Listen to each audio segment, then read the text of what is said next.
ভারত বাংলাদেশ সীমান্তবর্তী এলাকা সাব্রুমের আমতলী শঙ্কর ঘাট দিয়ে অবৈধভাবে বাংলাদেশে যাওয়ার সময় গ্রামবাসীর হাতে আটক এক ভারতীয় নাগরিক।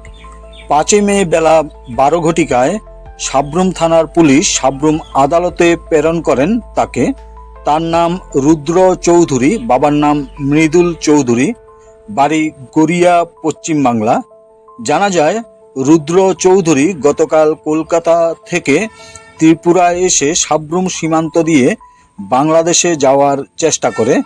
রুদ্র চৌধুরীর মামার বাড়ি বাংলাদেশ মিরসরাই যাচ্ছিলেন। সাব্রুম আমতলী শঙ্কর ঘাট এলাকার জনগণ গতকাল রাত 8 ঘটিকায় রুদ্র চৌধুরীকে আটক করে বিএসএফ এর হাতে তুলে দেন। গতকাল রাত্রিবেলায় বিএসএফ রুদ্র চৌধুরীকে গ্রেপ্তার করে সাব্রুম থানার হাতে তুলে দেন। সাব্রুম থানার পুলিশ আজ বেলা 12 ঘটিকায় রুদ্র চৌধুরীকে সাব্রুম আদালতে প্রেরণ করেন। তোমার নাম কি? কি হয়েছে আজ?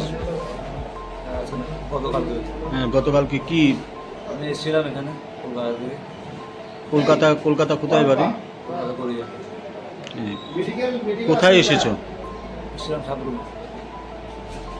সাব্রুম থেকে যাওয়ার কথা ছিল আমার। আমার ফোনে কথা বলতে বলতে আমাকে যেখানে যেতে আসতে বললো, ওখানে এসেছি।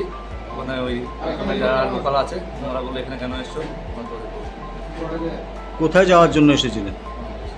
বাংলাদেশ কি আছে? মামার বাড়িতে কি কোনো প্রোগ্রাম আছে বা বিয়ে বাড়ি আছে?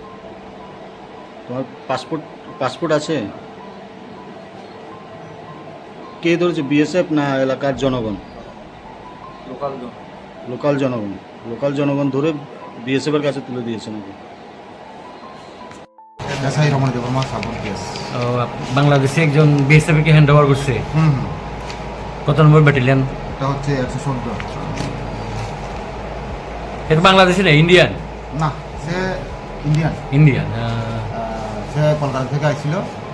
কলকাতা থেকে বাংলাদেশে তার আত্মীয় ছিল, ওদের দিকে যাওয়ার পথে বিএসএফ আটকেছে আমাদের এখানে হ্যান্ড ওভার করেছে। আপনারা আজকে কি কোর্টে হ্যান্ড ওভার করবেন? হ্যাঁ, আমরা কোর্টে প্রভাব করবো। ইন্ডিয়ান যে পাসপোর্ট আইন মোতাবেক পাঠাবো।